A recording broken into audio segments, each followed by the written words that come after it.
Yn y fideo yma, mi wnawn ni drafod sut i ateb cwestiynau ar trigonometreg ble mae gennym ni siapiau 3 dimensiwn.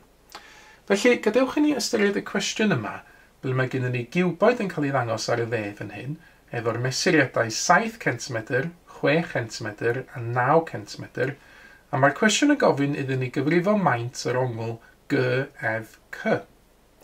Nawr i gychwyn, ble mae'r ongl GFC yn y ciwboid yma? Os dwi'n dilyn y llythrennau, dilyn y fertigau, dwi'n cychwyn yn y vertig G, dwi'n mynd ar draws sail y ciwboid i gyrraedd y vertig F, ac yna dwi'n mynd ar draws y groeslin fwyaf ar gyfer y ciwboid i gyrraedd y vertig C.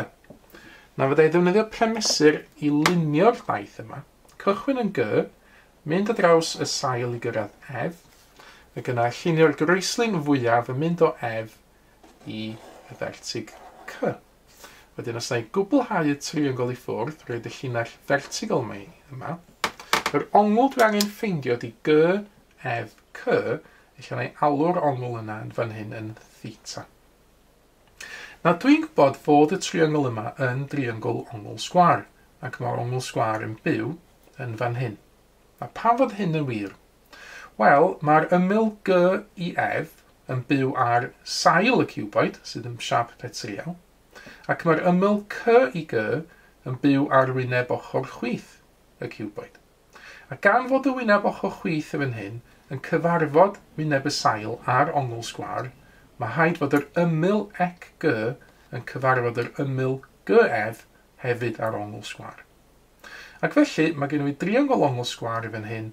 Dwi'n gwybod yn ôl y cwestiwn fod yr uchder fan hyn yn 7 cm a dwi eisiau ffeindio'r ongl theta. Nawr, mwyn gwneud hynna, does gen i fi ddim digon wybodaeth amdan y triongl ar hyn o bryd, dim ond un darn wybodaeth sydd gen i fi, yr uchder fan hyn. Mae'r rhaid iddo fi felly drio ffeindio naillai yr hyd yma fan hyn, GF ar sail y ciwboid, neu trio ffeindio'r hyd CF yn fan yma. Wel, be na i wneud ydy, na i ffeindio yr hyd GF. Oherwydd, os dwi'n canolbwyntio ar sail y ciwboid, y siap petriol yma, mae gen i fi driongl ongl sgwar yn fan hyn, GFH. Oherwydd, fel nes i ddweud gynt, mae'r sail yn fan hyn yn betriol, ac felly mae rhaid fod yna ongl sgwar fan hyn.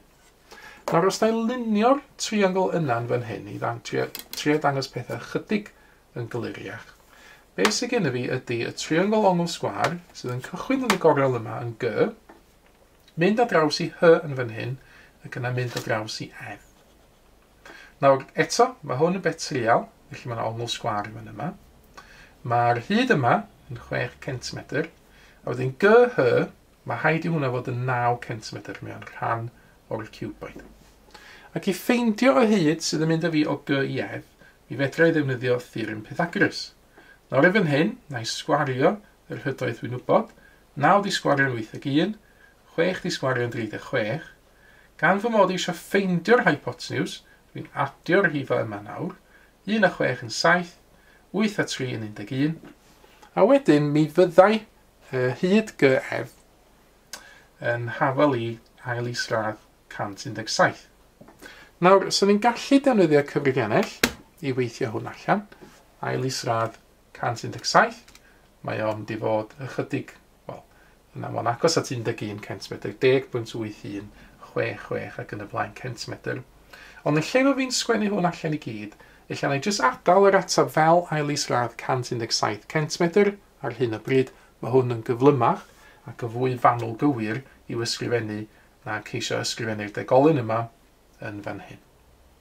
Felly, be dwi'n gwybod ar hyn o bryd ydy bod y hyd o G i F yn ail isradd 117 cm. Mae hynna yn mynd i helpu fi nawr ffeindio'r ongl yma, ongl theta, yr ongl GFC. Oherwydd, os dwi'n canolbwyntio yn nawr ar y triongl coch dwi wedi lunio yn y ciwboid yma, a na i lunio fe eto fan hyn, eto i drio neud pethau'n gliriach. Na i lunio triongl ongl sgwar, ble dwi'n cychwyn yn y vertig G, dwi'n dod lawr i'r vertig G, dwi'n gwybod bod y hyd yna'n 7 cm, ac yna ar ongl sgwar, na i fynd ar draws i'r vertig F, dwi'n gwybod wan fod y hyd yna'n ail isradd 117 cm, a wedyn yr ongl dwi eisiau ffeindio, yr ongl theta, ydy'r ongl GFH. ef C. Nawr mae yna ddigon o wybodaeth yma yn nawr mwyn ffeindio yr ongl G, F, C. Oherwydd, os dwi'n labelu'r triongl ongl sgwâr yma, mae'r ongl theta yn pwyntio at yr ochr sydd gyferbyn. Mae'r ongl sgwâr yn pwyntio at yr hypotenuse. Mae'r ochr sydd ar ôl yn cael ei labelu efo'r gair agos. Nawr yn y triongl ongl sgwâr yma, dwi'n nawr yn gwybod hyd y cyferbyn, dwi'n gwybod hyd yr agos, ac felly mae hynny'n awgrymu bod fi'n defnyddio tan theta, sydd yn hafal i'r ffracsiwn cyferbyn rhannu efo agos. Nawr os dwi'n amnewid i fewn yn nawr y gwerthoedd o'r cwestiwn, mae tan theta yn dod yn hafal i y cyferbyn sydd yn 7, rhannu efo'r agos sydd yn ail isradd 117. Ac felly, i ffeindio'r ongl theta yma, dwi angen dadneu tan i'r pŵer -1 o'r ffracsiwn 7 dros ail isradd 117. Mi na i estyn y cyfrifennell yn awr i gael cyfrifo hwn. Mi na i deipio shift a tan i gael tan i'r pŵer -1. Ffracsiwn i fewn 7 dros ail isradd 117. Ac yna cau y cronfach. A dwi'n cael yr ongl yn llawn ar sgrin y cyfrifiannell.